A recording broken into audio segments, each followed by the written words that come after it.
Welcome back, everybody, to another episode of the Blazer Victory Podcast. John Duncan here, and of course, I'm joined as always by both of my co-hosts, Darian Smith and Jimmy Marion.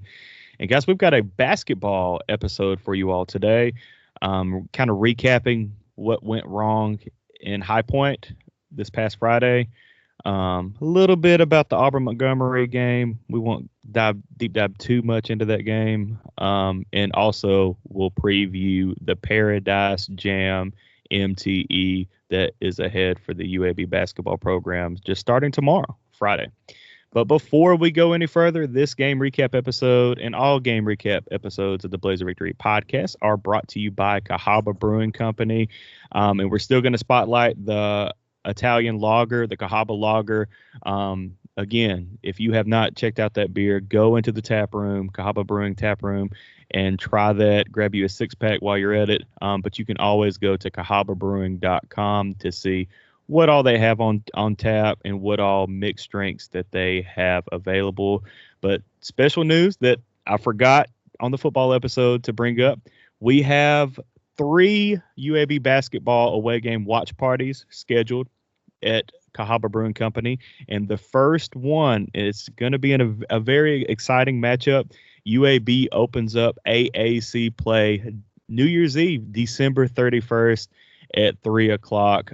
So come to Cahaba on New Year's Eve and, hey, celebrate the new year early or celebrate this depressing 2024 for UAB athletics. John, you can't start off a sentence by saying special news because I'm like, oh no, I'm sorry. Hey, that's my fault, man. Like I had wrote it down to bring up about the football episode a couple of days ago, but I don't know. That was a depressing episode, so I feel like we should hold it till this basketball episode, which, I mean, it's not as depressing, but we'll get to that. But seriously, hey, go make plans now. December 31st, 3 o'clock. I know most of y'all off of work, or if not off for the whole day, y'all getting off early. So come on down to the tap room, 3 o'clock, December 31st, and celebrate with us putting it into the 2024 season. Again, shout out to, hey, YouTube. We're at, I think 330 subscribers. So that number is continuing to climb. But we have a goal of hitting 500 subscribers. So please help us spread the word about the podcast to any UAB fan that you know of. I don't even care if they say, what the hell is a podcast? Hey, we've all been there, for our first podcast, but help us spread the word, youtube.com, at BlazerPod. And if you're on the audio side, click the link in your show notes to subscribe to our YouTube channel. With all that being out the way, UAB dropped a tough game this past Friday. At High Point University, UAB loses 68-65. Before we actually discuss this game, let's start off. Let me share my screen. Again, shout out to YouTube. Look at this fantastic arena. And, I've gotten visuals from people that went to the game last Friday that were in I think it was pronounced the Cubine Center at High Point. Man, look at this. I want Bartow Arena to look like this. And I know that we're still on the early stages of getting a game plan for revamping Bartow Arena, but if freaking High Point University in the Big South Conference can do this, why the hell can't we at UAB in the American Athletic Conference, all this money coming in, why can't we spend a little bit of money and just revamp Bartow Arena?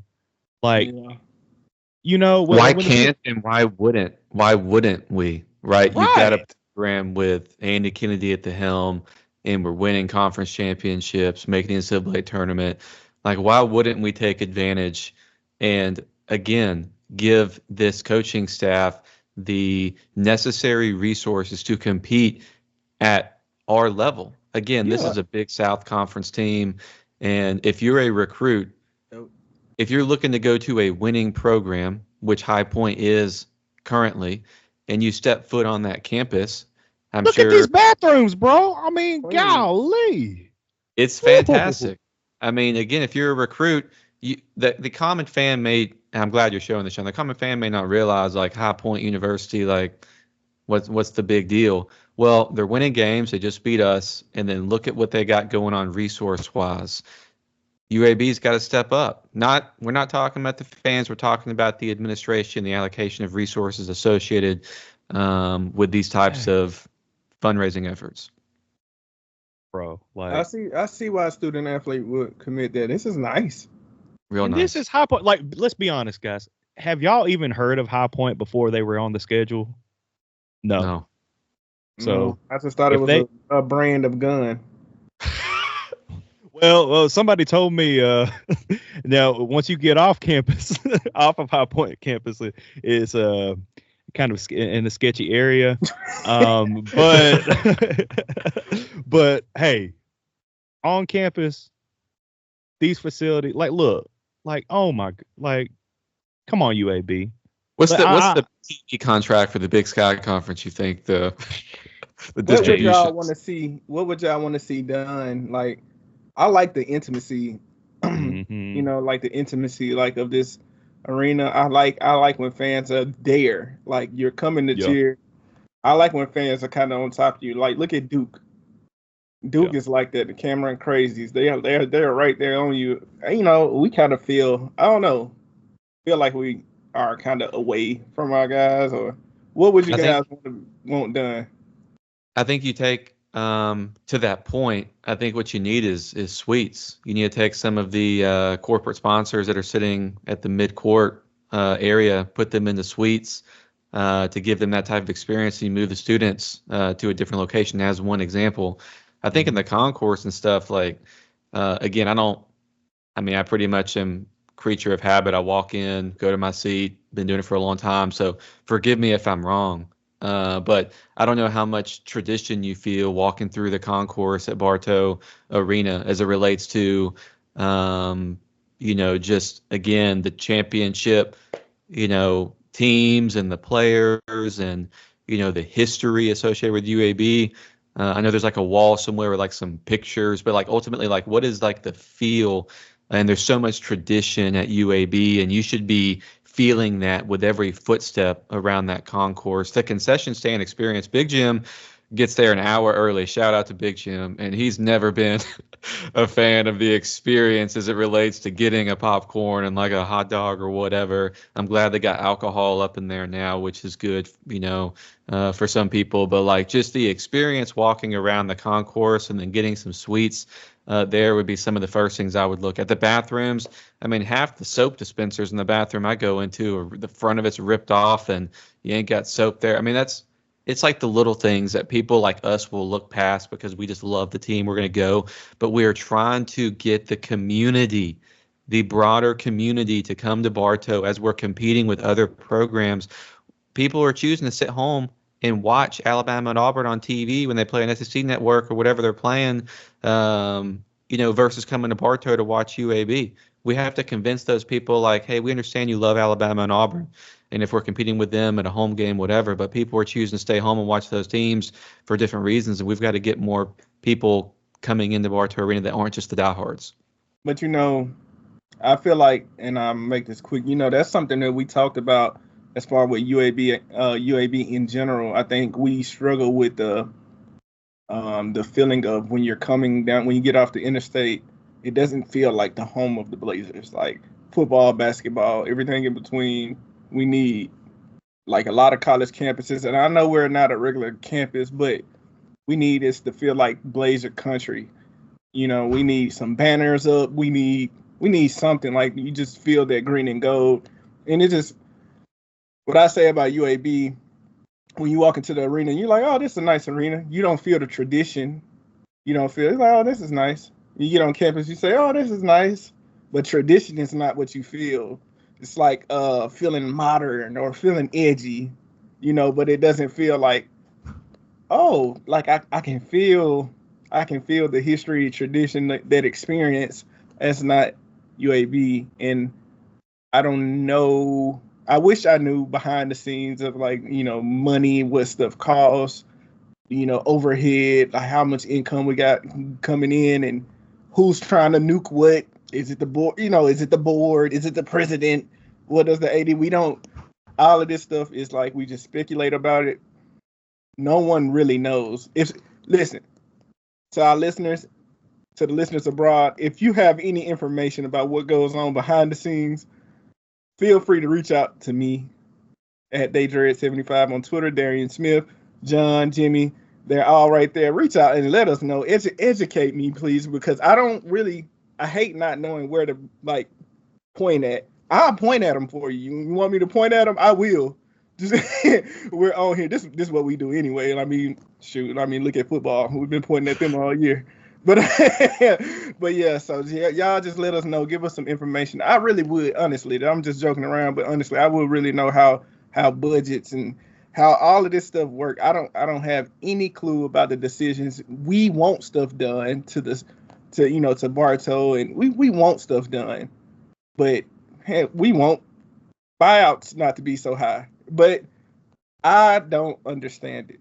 So it just leave us to be speculative, and I don't like that. So educate us, please. And here we go. Well, I'll get off of that rant. No, that's good rant, Darian. And also, I'm not going to mention this every basketball episode, but seriously, if y'all want to support Andy Kennedy and this team, let me pull it up. Hell, I wouldn't care if you did bring it up every basketball episode. Like, it's that important. Yeah, it's important. Like UABcollectives.com, go there and support the Southside Solution. It means the world. Hey, NIL. We had a pretty big impact on this. Like just trying to get the word out. Like yes, they tweeted it. They shouted us out after that. Like they had like 10 people. Yes. Yep. Right after our episode with Andy Kennedy. And look, they're not even advertising this Magic City Impact in the basketball games or if you want to support Andy Kennedy in this basketball program, Southside Solution is the answer. We're supporters of this NIL collective because we believe in it. We believe in Andy Kennedy that, we believe in this basketball program. So the Southside Solution, even if you can just give like $9.99 a month, that means that will help them tremendously. NIL ain't going away. I had a conversation, and this episode is going to be longer than we thought. I had a conversation with somebody, kind of older than I am. And, their point was like, well, this NIL is just going to go away and we're going to go back to no. NIL is here to stay. I don't care what, legislation, politics, whatever they're trying to do. NIL in some form or fashion is here to stay. And if we want this UAB basketball program to be successful, like the rich tradition is already, with Gene Bartow and Mike Anderson and now Andy Kennedy, not Rob Eason, but whatever. How this program has come. If we want this program to continue to be successful and be performing at a high level, we have to support NIL. And you have to, I'm not beating the drum. Hey, Darian, we've said it before. Hey, if you can't spare $10 a month, don't just fast forward 30 seconds on this podcast, But if you can give up that Starbucks coffee and get you to, brew you some own coffee at your house, $9.99 a month, or you can even just, if you just want like one time, like, hey, I want to do $20, go to uabcollectives.com/the-southside-solution to support this NIL and what Andy Kennedy is continuing to build on the South Side. Did I miss anything? And hopefully our administration can embrace NIL. I think Jimmy made a good point. One of these pods, I don't know if it was on the pod or off the pod, to where it seemed like, I don't know if our administration kind of is fighting actively, kind of not actively, but kind of is against NIL, whether you're against it or not. Like you said, it's here to stay. I think the good NIL is here for a good reason. Do y'all remember Terrell Pryor was getting a tattoo or something like that, and he was suspended, all this silly stuff. when you see coaches getting paid more and more and more each year, you got coaches coming from high school getting millions of dollars. So, I mean, guaranteed money. so stop. I'm about to take this polo off. I should have polo. Hey, if you want to support, hey, go ahead and go to blazervictory.com. Hey, it's getting cold, guys. It's getting cold. So yeah, it's real cold. Yeah, but hey, some administration just acts like it's like a nuisance. They're like, hey, we're gonna do what we got to do, like just to say that we have a collective, and like we're gonna barely promote it. Why the hell is there not more conversation about the Southside solutions? Because they don't have control over it. You know what I'm saying? Like they want things to go their way, and it's just wild. Why do we have competing? Why do programs like UAB? I sound mad. I'm not really mad. Why do programs like UAB though? This is already difficult to navigate the landscape of things like NIL. Why do we have multiple? Why do we have to have Southside and Magic City Impact? Like it's already confusing, but we can't even get on the same page. Like that's the kind of stuff. Like somebody take the reins of this. Yeah. Done. Just retitle this. Like let's go ahead and just go ahead and keep going with where we going. Like like we could probably mention the game a little bit, but I feel like we on the wavelength here because I want to go in on this a little bit more because if we being real, like with Jimmy was just saying, like why does everything have to be so controlled? You know, now and then if it's not controlled, it's almost as if it's like actively fought against. I know a couple people in the past that was like they got stuff taken away, they got credentials taken away from in the past. I don't know about, like now I ain't talking about nobody that's there now, but it just seemed kind of it has to be this way. We want it this way, and if we can't fully control it this way, we don't need you type of deal, And I just don't like that. When I saw the basketball, the SEC commissioner was like, y'all talking about us. Good, bad, indifferent, the conversation, the excitement, the anticipation, the disappointment, it's all a part of it. But just because you don't like exactly how they said this and that, that's just for this year. Listen, we're only down for football for this year because we suck this year. But next year, I'm sorry, if they come out and they are good, maybe I don't believe they will be. If we have the same administration, but who gives a damn what we believe? If they come out and they are good, guess what? We're going to be the first ones to talk about them good. But all that to say is like you don't have to control every single thing. We're talking about it. We're keeping people engaged with our program, and it doesn't. Let's just roll with it. You know what I'm saying? Why was our athletic director on every Inferno podcast with Trent Dilfer? Why was he not in the Inferno podcast with Andy Kennedy? Why was Andy Kennedy so low? Makes you think, man. And look, go back to I agree 100%. I mean, to answer with Darian, like you go to Alabama or Florida State or a P4 team, guaranteed you're going to have 100 people credentialed. And I mean, have y'all heard some of these Florida State podcasts? They're still credentialed. Hey, man, it's. Go listen. It is so bad. And why when some people show up to cover our teams, why are they questioned? Where you been? That's something that irks me. Like you better be happy. You better be happy they're there. That's all I say. Thank you for happy. Hey, we appreciate you showing up tonight, man. We appreciate the coverage. But where you been? Like, what kind of attitude is that? It's so old school, like just, it's just get out of here, man. Like, we don't need that anymore. Like, we need more togetherness and we need more embrace. Like, we need all that for a pro. And it ain't just UAB. Like, it should be from the top down. I got some t-shirt ideas I got to share with y'all. But from the top down, like there should be more unity, collaboration. And this isn't unique to UAB. Again, it's not unique to business in general.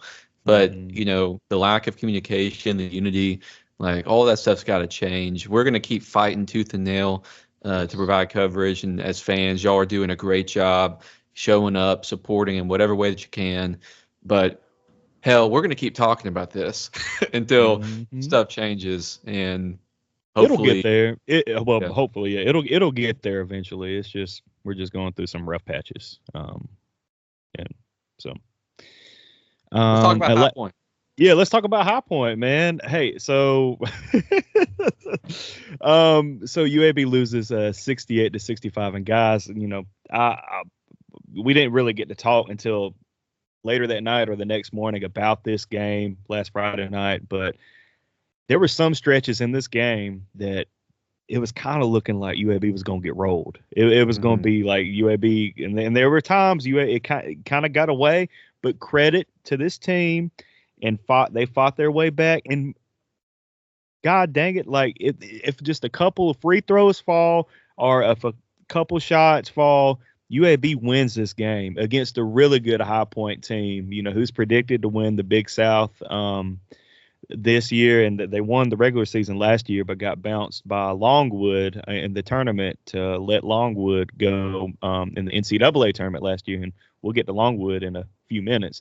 But my initial thoughts was, thank God Butta found his shot. I mean, if it wasn't for Butta Johnson, I think UAB does get rolled because you look at the absence of Christian Coleman, who only had 2 points in this game, only played 14 minutes in this game, and really only played 6 of those 14 minutes hard because, I mean, he picked up 2 quick fouls in this game, had to sit the whole first half.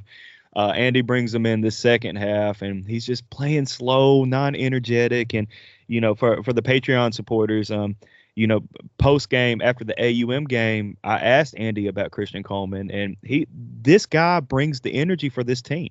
If Christian Coleman doesn't bring energy, I mean, the team just looks a little slow. And I thought 100% that was magnified in this High Point loss. But Jimmy, just what are your just initial takeaways from this game? Well, I know scouting High Point, you know, the things I'd seen going into the game was just about their 3-point shooting and how elite they were from deep. You know, they had a guy, I think his name's Chase Johnson. He was number 2.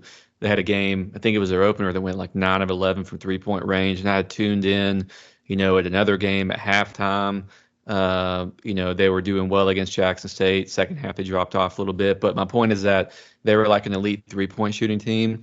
And if you would have told me before the game that UAB would have made more threes than High Point, I would have taken the Blazers to win that ball game.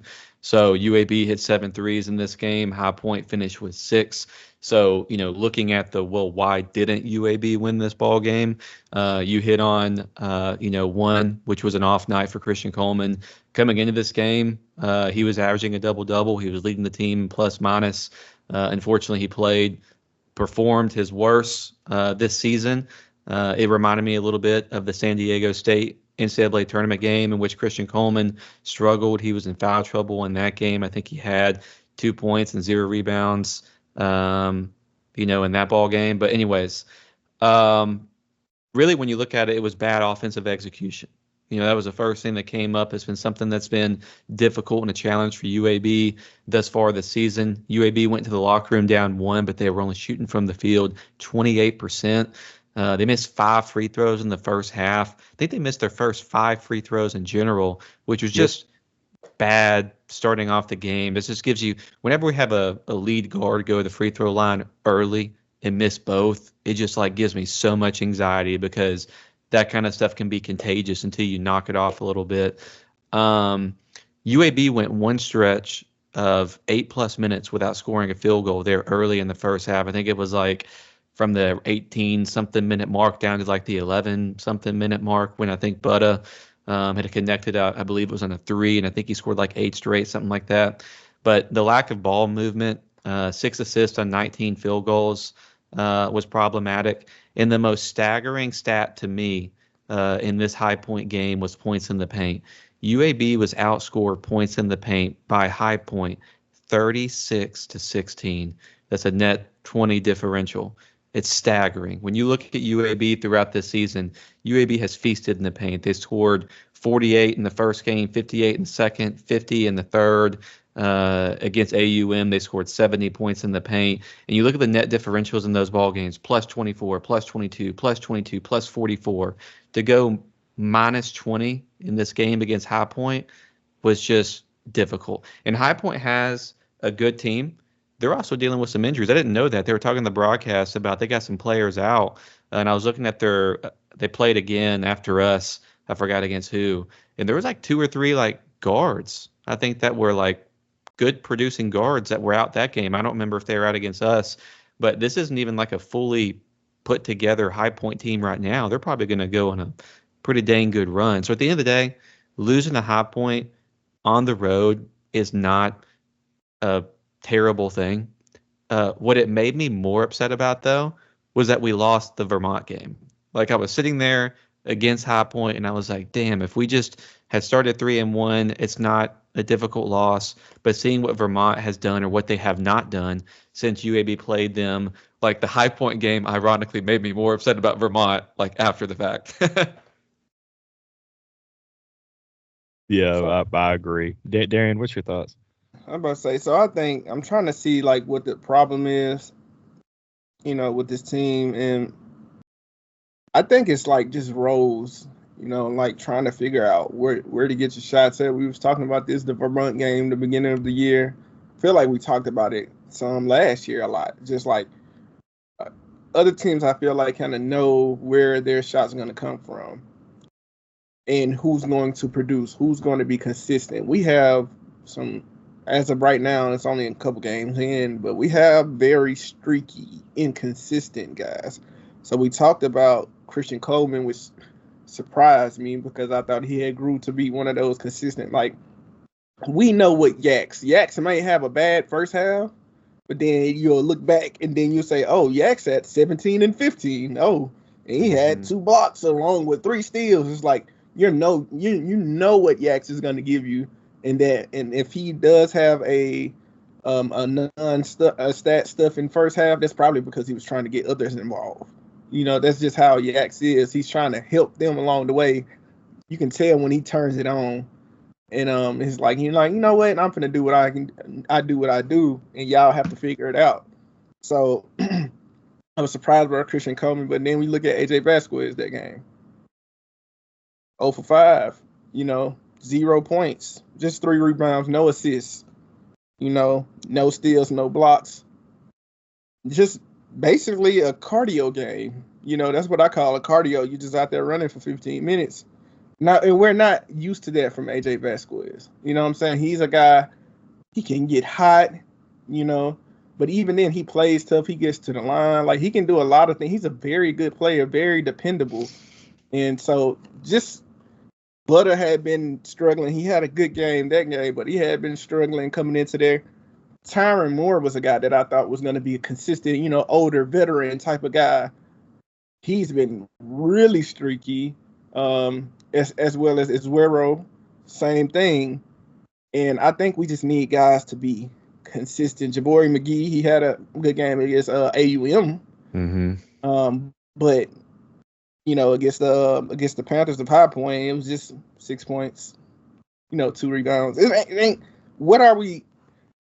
Where's the consistency? Where we have to know our spots and know kind of like, all right, this guy can score from here and here. This is what we're trying to do, and you have to be able to depend on guys to do that. And the only guy we can depend on, like literally this year, from game to game, is Yaks. Who else do we have to depend? Now, I'm not saying all of our guys got high ceilings. Christian Coleman, AJ Bass, I think they all have high ceilings, but it's about the floor. So when I look at LeBron's career, it's not he's had the highs, he's had really high highs, but his floor is so high that it's like, hey, I'll take 23 points, 9 rebounds, and 8 assists every night. That's like his floor. Like that sounds ridiculous, but even at 40, that's like his floor right now. So when I look at our team, I'm like, I can't tell you the floor. The floor for AJ Vasquez is 0. You might not get nothing. For Butter, it's like 2. only guy that I know is going to come through game in, game out is Yax. And I feel like I shouldn't feel like that about this team. And that's the part where I'm like, all right, we got to figure that part out because we got too many good guys. Tony, Jabari McGee, all of these guys, we've seen them. We saw how highly touted Jabari McGee was coming out of JUCO, one of the best JUCO players in the country, right? And Tyron Moore, he's a what did he shoot last year? He's an elite 3-point shooter, and it's been at the JUCO level in 2 years at Georgia Southern. Like, he is like a career, 39, 40% 3-point shooter. It's almost 40%. That is elite, especially at the volume he was putting it up. That's elite. And now I'm looking and I'm like, he can go 0-4. And he can actively hurt the team because he's not a big guy. So he can struggle defensively, as sometimes, especially matchup dependent. But if he's not stretching the floor, and then not only are you not stretching the floor by not hitting your shots, it's the gravity that goes along with it. So we think about jelly. Guys were on jelly like peanut butter, and on bread. It's like they were right there when we talk about Jelly Walker. Even if he wasn't hitting his shots, he's going to space the floor for so many other guys because you have to be alert of, where he's at. When I look at our team, do we really have to be alert? Honestly, who is it that's scaring you? No, nobody is. Not from beyond the arc because they're not hitting their shots. Thankfully, Butter did, and thankfully Tyron Moore had that one game, but that's not going to be enough to really respect. So all you got to do is compact, get in the paint, because I would say stop Yax. Make the other guys figure it out. And then if whoever get hot, we'll just get on them. But they don't do it all at one time. That's what I would do if I'm a coach. They don't all do it at one time. You got Yax, hold him in check. The other guys, they streaky. Most of the time, they won't pop. Who hit threes was Hargrove coming off the bench, Donahue coming off the bench against AUM. And I'm not saying play these guys. What I'm telling you right now, though, is my thought on that is they played free. They played freely. They played with, just what's the right word? They were just happy. They were just having fun. And I think that's a little bit of the issue. Loose, I guess. Yeah. Loose. Thank you. They were playing more loose. And I think that if some of our rotation guys can play a little bit more loose and natural, just they're too tight. They're too tight. They're forcing stuff, and they're not forcing the right kind of stuff. They're not playing with the force that AK is looking for, as he's mentioned, and they're too hesitant. So it's if they can get a little bit more loose, I think some of those shots will drop, and hopefully they're going to start dropping on Friday when UAB opens up against Longwood. The Longwoods. I'm just kidding. What are they? The Lancers, yeah. Lancers. I was going to say the Racers. I had no idea. They're undefeated. That's Murray State. Yeah. Yes. Oh, yeah, Murray State. But, hey, it starts tomorrow. Paradise Jam. Andy Kennedy said post-game, we're not going to talk about the Auburn Montgomery. It was great to see Jabari McGee have 25. It was great to see Bradley Azuero have his first double-double as a Blazer. But they did what they were supposed to do against AUM. But this weekend, Andy Kennedy said it will tell a lot about this team. And it starts tomorrow, 11:30. Longwood comes in 5-0, but they have one of the worst strength of schedules according to Ken Palm. Compared to any other team, I think they're in the 340s, and I think there's only 350 teams if I recall correctly. Yeah. So they haven't played anybody.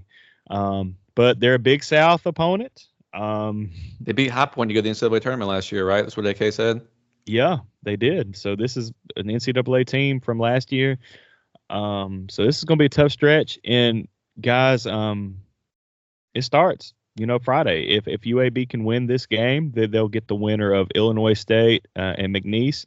We just saw McNeese play with Alabama close last week, beat North Texas. Just a couple days ago. We didn't play them last year, did we? We didn't play McNeese last season. Oh. I like to. I don't think we played them before. That was a game without Will Wade too. Yeah, and they just beat our ass. That was a beatdown. Yes. But I mean, y'all see the bracket on YouTube. UAB's guaranteed to play 3 games. I would argue that they need to go 2-1 at least in this tournament. Hopefully 3-0.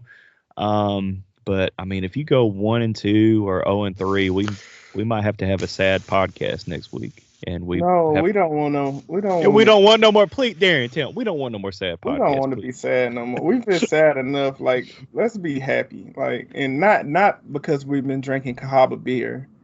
And you know, we've been very happy. Cahaba beer has picked us up. Shout out to Cahaba. They've picked us up a lot this year. But we want to associate Cahaba beer with wins, with UAB wins. Like celebration. That's all we celebrate. Celebrate good time. Come on. I was about to sing it too. That's all we try to do. So we want 3 wins. We want to win the tournament. We want to get that spark back going, because let's be real, losing to Vermont, then Vermont getting their doors blew off, you know, and then coming around having another opportunity at High Point, losing that one. It's kind of like, I don't want UAB basketball. It's kind of look like they holding their dollar up to the light, you know, and it's like, I don't know if this is counterfeit or real. Hey, yeah, have to bring somebody. We're gonna have to mark the bill to get that Sharpie, bro. Yep. Yeah, because you're looking fraudulent, and if somebody else is looking from the outside in, I'm be like, I can't argue against it. But so what am I saying now? I'm like, you know what? Put us to the test. Yeah. We are gonna win this tournament. Let's go. I am nervously saying that, but on the outside, I got confidence, because guess what? At the beginning of this year, this basketball season, I'm like, this is going to be the best team UAB's. Like, so like maybe it's us, maybe it's me. I was really, really high on this team. I still am, because if one thing history does show you is that this coach, Andy Kennedy, sometimes we start slow, but throughout the season, I mean, and it gets grim, because I don't remember if we played McNeese. I don't remember that game, like y'all said, you know, but I had a dream that we played McNeese and it didn't go bad. So in that dream, I mean, it didn't go good. So in that dream, I was like, that was like one of the lowest points of UAB basketball last year. But we bounced all the way back from that. And probably should have won that tournament game against a good team, you know. So I would never not have faith in Andy Kennedy's team. I don't care what the record or what the score said. Like, just he's built that reputation. So but I would like to start earlier this year. I don't want to start later. Let's start now. We got our losses out the way. Let's go ahead. Like Jimmy said, play free. Let that thing fly. You know, just let the ball fly. Play free. Like Donahue. Like, yeah. Real quick, rapid fire, because we got to wrap this. Our BVP, VIP Patreon supporters have questions in regards to this game. First question from Mike: is it realistic to expect us going 3-0 this weekend?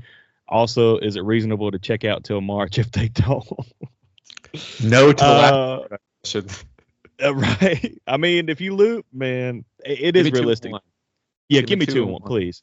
They have to go. I'm in agreement. They have to go 2-1 at least in this tournament. Thomas Johnson, during recent interviews, Coach AK has said the team is lacking pop. What do you think AK thinks are the biggest deficiencies so far, while the team is 3-2 instead of 5-0? Just lack of edge. Kind of what Darian was alluding to earlier, that there's just offensive chemistry. There's just no chemistry right now. And, you know, that's kind of to be expected when you bring new pieces into the game.